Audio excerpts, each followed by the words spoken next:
So, how good is the 2024 Toyota Rav4?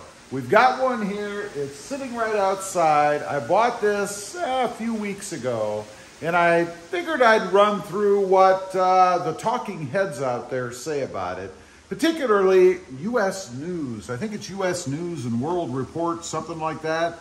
So I pulled up their site. I wanted to see how they reviewed the car. Again, the 2024 Rav4, where it ranked, what they had to say about it, that kind of stuff. So I'm always curious what others think of it. So we're going to jump in. First of all, it is a 5-seater, so you can fit 5 humans inside of it. Mine in particular is front-wheel drive, although you can get it in all-wheel drive. And speaking of the type, we're only going to concentrate on the naturally aspirated or the non-electric or hybrid version. It gets 25 to 34 miles per gallon, depending on the trim level, your foot pressure, all that kind of stuff. And it has 203 horsepower. Not bad for a mid-size SUV. So what do they have to say about it? Let's talk about the pros first of all. Number one, they say it has a comfortable ride. I can agree with that. I think it's one of the most comfortable mid-size SUVs I've ever been in, not to mention ever owned, and I've had a handful over my life. Plenty comfortable, plenty of space. I could see taking it on a long-distance trip with no issues. Next up, they say it has good fuel economy, 25 to 34 miles per gallon. Mine actually is rated at 27 to 34, being the XLE trim. And right now, just around town driving, I'm getting about 25 miles per gallon. Granted, mine is not broken in yet, so there's still time to tell on that. Next, plenty of passenger room and cargo space. Absolutely. I've had 4 grown adults in mine, and never any complaints about comfort. Matter of fact, they've stated it is pretty comfortable in the rear seat area. And of course, you have the hatch where you can put stuff behind that second seat, no problem.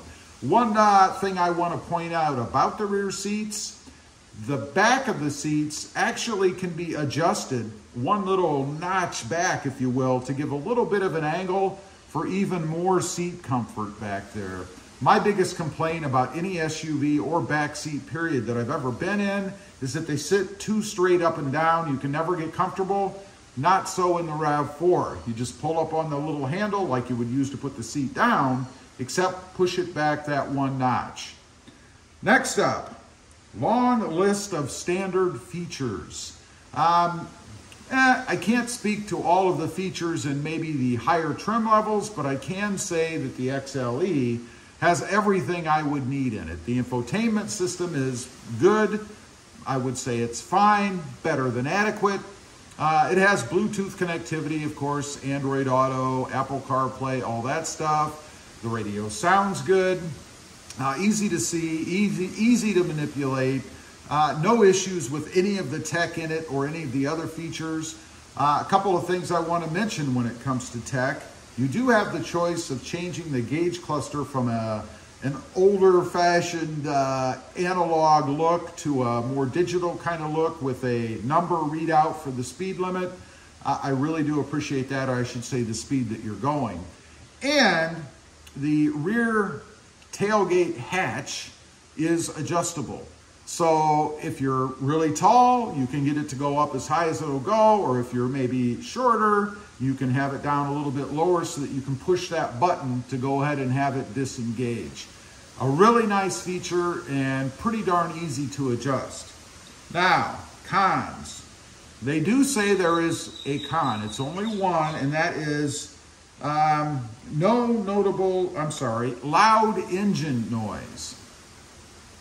I don't really notice that in mine. I haven't noticed it to be any louder than anything else I've had. Now, I'm not driving a lot of luxury vehicles. As you can see, we have a truck here, the Toyota Tacoma, and then 2 Jeeps sitting outside. So I may not be the best to speak on engine noise because obviously with the Jeeps, I do get a lot of noise. And the Tacoma, well, it's a truck. So it's not going to be like a Lexus or something. Now, where did they actually rank it? This is what I find interesting. I honestly thought that the RAV4 was going to be number 1, maybe number 2, because it has been the best-selling mid-sized SUV in the US for quite a number of years. They took that title away from the Honda CR-V. But where it is ranked now, number 1 is the 2024 Mazda CX-5. I never cared much for the Mazdas, the SUVs. I just didn't like the interiors. Maybe they've changed. It's been a while since I've been in one, but never was a big fan. Number 2 is the 2024 Hyundai Tucson. Wow, has Hyundai come a long way since the beginning? They are ranked at number 2, beating out the RAV4.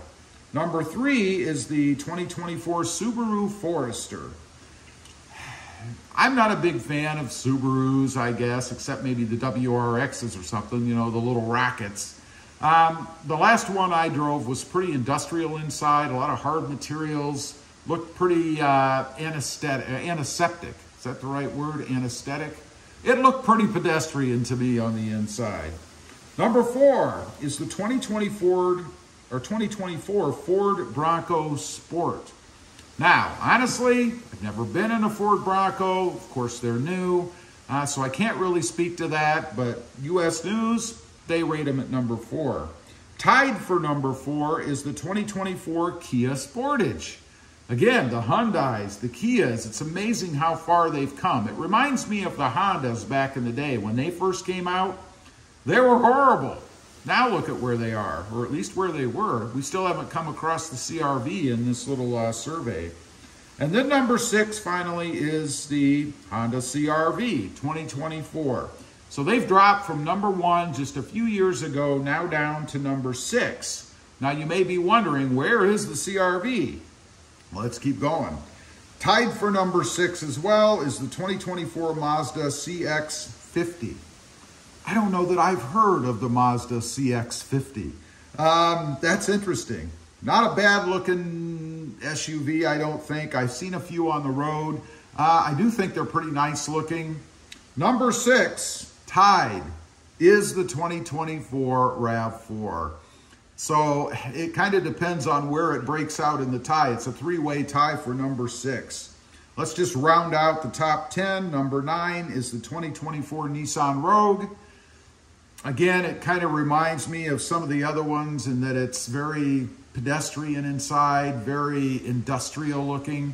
And lastly, at number 10 is another Bronco, the 2024 Ford Bronco. Wow, Ford is doing pretty well with that, I must admit. It's a brand new vehicle and already they're placing 2 models in the top 10. Anyway, I just wanted to do a bit of a rundown on the RAV4, kind of share with you guys what, again, the talking heads are saying about it. Apparently, it's maybe right mid-pack, if not slightly lower, depending on where that tie would break out. Leave a comment. Let me know what you think. If you've got a RAV4, or maybe you have experience with some of these others, where does it rank for you? I'd just be curious to know. Thanks for watching. Stay safe out there. Bye.